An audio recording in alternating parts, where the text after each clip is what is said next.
and bring you another book review. This time for the obvious, the Suzuki book Volume 1 for violin. I never even thought to do a book review on this. I did think about doing a little review of my teaching approach, but never really just a straight book review. And then I realized that I probably should do one because if any of you have never looked inside of the volume, I think it would be helpful. And then while I am talking about it, I can share a little bit of insight on, what I do and what my opinions are on these pieces. I've lived with these basically all my life, ever since I ever started violin lessons. I was actually made to learn every single one. I did learn Suzuki volumes 1 through 10, every single piece. Every single one. I even memorized almost every single piece. So even to this day, from my very, very young childhood, I had it memorized and I still have them memorized. And even though I never practiced them, I still have many of these memorized. They're just part of my upbringing. I used to be a part of a large Suzuki organization and go to Stanford University as a child very, very regularly, multiple times throughout the year, to participate in concerts and summer programs and things. And we did a lot of group playing and solo playing and things like that. And so I played these pieces over and over and over as a child. And I think they're great. I don't follow the Suzuki method strictly. I take what I like from it. There are a lot of great things, and then I kind of also tailor and change things to my own personal, preferences. So for example, I don't teach the book in order. I kind of jump around because I feel that it's a little bit easier on the kids to learn it a little bit in a little bit of a different order. I also have songs that I created. I made up lyrics to these. They're very, very silly lyrics, but it makes the learning a lot more fun, and the kids memorize the pieces very, very quickly from it. So anyway, without further ado, there's a lot of preliminary stuff I will show you in clips. I'll insert clips here and there throughout my little chat here, but there are many preparatory pages in here, and so even the very first song starts on page 25. Suzuki Violin School Volume 1. Just wanted to give you a quick overview of this book. It does start out with a lot of additional information here, which is great. It's in different languages, French, English, German,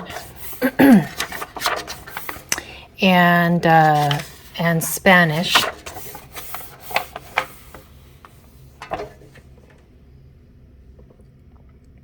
We have the parts of the violin, which is actually very handy because I do teach these. I'm not sure if it has all the elements that I actually talk about, but at least we know that there's some of them here. Okay, so that's great. It shows you about, posture of the body, posture of the bow hold. I actually never use this part, but it's here for you, right? Shows you, and then shows you the finger patterns, this is nice here. There's a glossary. This is great because it shows you some of the important symbols, especially the down bow and up bow symbol. And then it has some exercises that are preliminary to Twinkle, Twinkle, Little Star.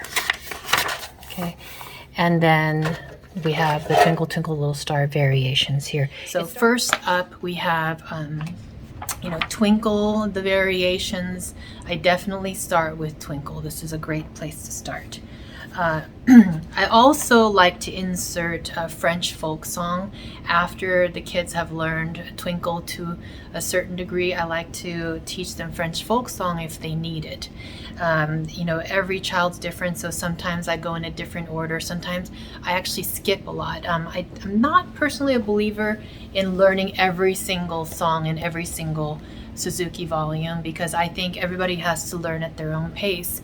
And sometimes it can be slightly detrimental to the student to make them play too many easy songs. Yes, there's definitely time to play a few easy songs to give them a little breather and to just reinforce basics and things. But sometimes you have to stretch them and make them challenge, and then, have them kind of jump ahead a bit too. So there's a time for everything, a time when each thing is appropriate. So after Twinkle and the variations, I have them learn it kind of on the side. So once they've pretty much mastered Twinkle, the theme, I call it long bows. So if they can play Twinkle long bows, then they're kind of getting tired of Twinkle by then. So we go on to the next pieces, which are usually for me, Go Tell Aunt Rhody, and also Allegro, which is actually number 8. So I teach Go Tell Aunt Rhody and Allegro after Twinkle oftentimes, all right? Not all the time, but often. And on the side, they're learning the variations and they're practicing the Twinkle variations as well. So that's kind of how I do it. And then it starts out with pepperoni pizza. I call this pepperoni pizza rhythm 4/16 and 2/8 notes. However, the one that I teach first is the theme. So the theme is located here, and that is what I begin with.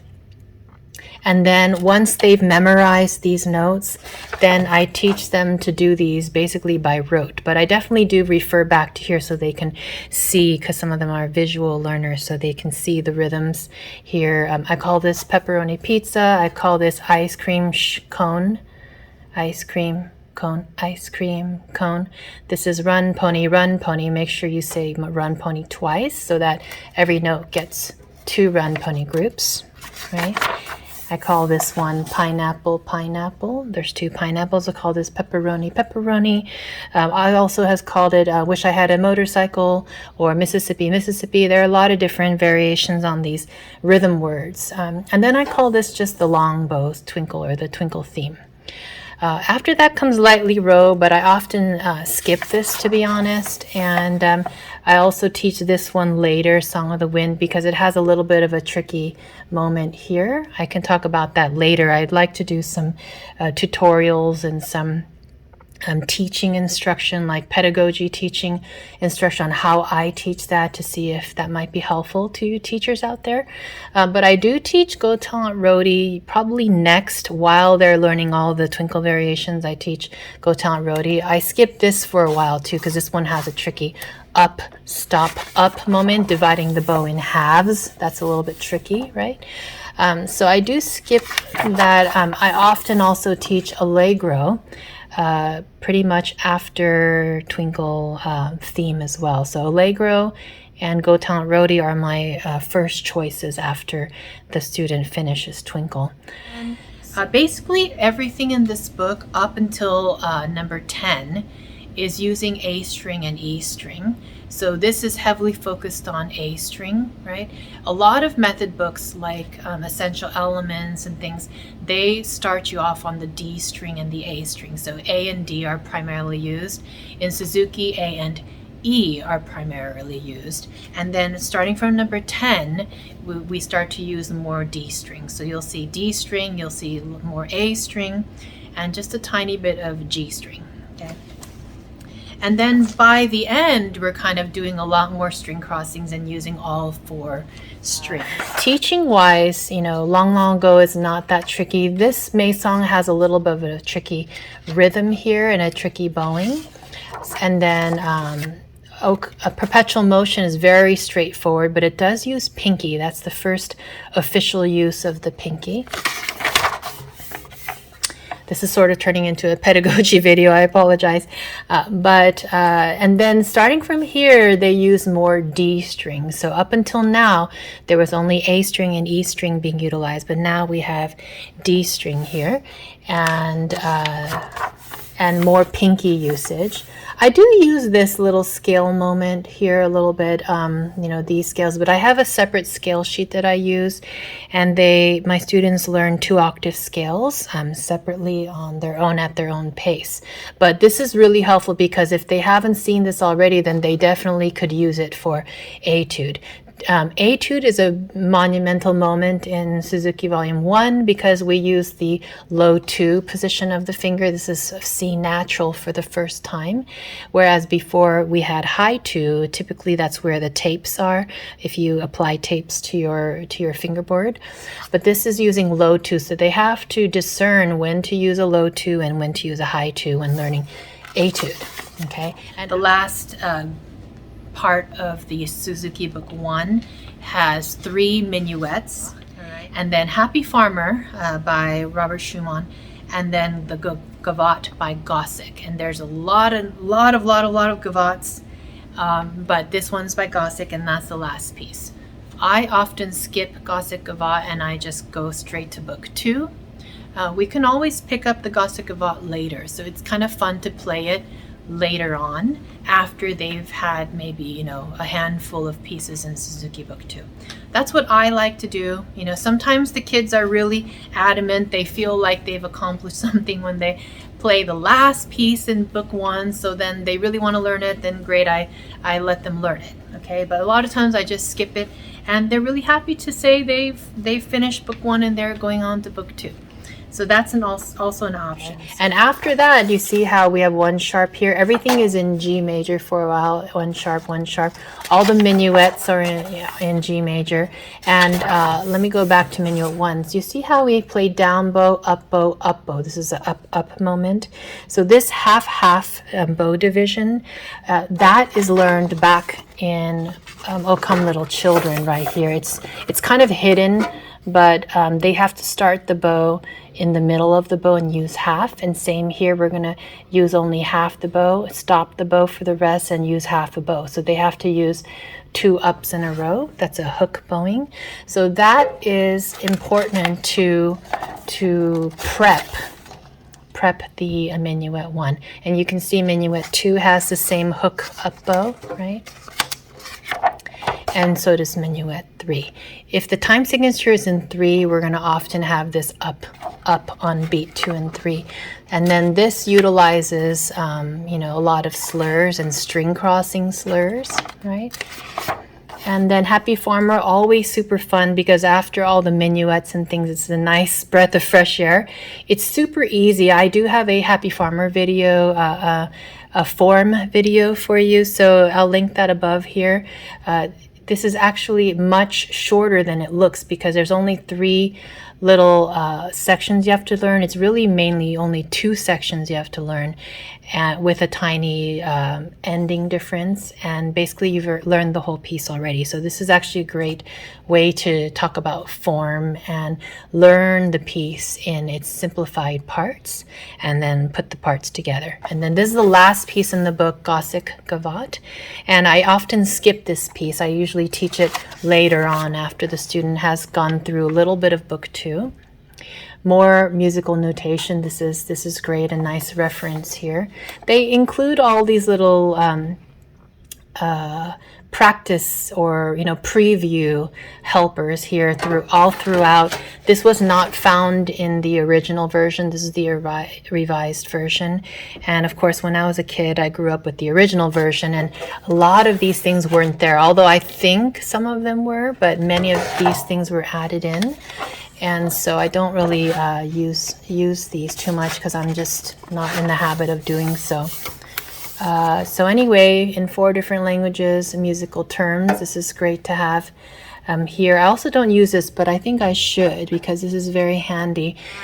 My final words on this is I think this is a great volume of Suzuki Book 1. I use it very, very, very, very, very often. And, we can pick and choose, but I think curriculum-wise, it's a great choice because it shows you many different techniques that we need along the way, right? Different uses of the fingers, right? How to use independent fingers, how to use blocked fingers. It's a little bit of, it kind of stays away from too many string crossings in the beginning, and then it has a little more and has a couple of quick string crossings. So the bow is step by step being developed, all right? And the rhythms, are pretty simple. We start out with quarter notes, half notes, right? And then we add in a little bit of eighth notes. So primarily there's a lot of quarter notes, half notes, eighth notes, and such. So I think it works out really, really well, and I think they're beautiful. The pieces sound great. And then if you buy the one with the CD included, then that comes as a set. You can purchase this without the CD or with the CD. And then the piano accompaniment book, that does come along with this too, but purchased separately. But they all are matching, so if you like to do that, those are available as well. So I hope that helps to have a quick review of this book. And, often I'll skip some of these pieces if I feel that the student doesn't really need it. But I like this book a lot. They sound really nice. They're fun to play. Even adults, I use this book with adults, beginners, and they really do enjoy this. There is a companion volume, the duet book, which has all of the Suzuki Book 1 duets and some of Book 2 and just a tiny bit of Book 3. So that is a great volume to also pick up. I will try to do a book review on that in sometime in the future, but probably not soon. All right, so that's what I have to say about the Suzuki Volume 1.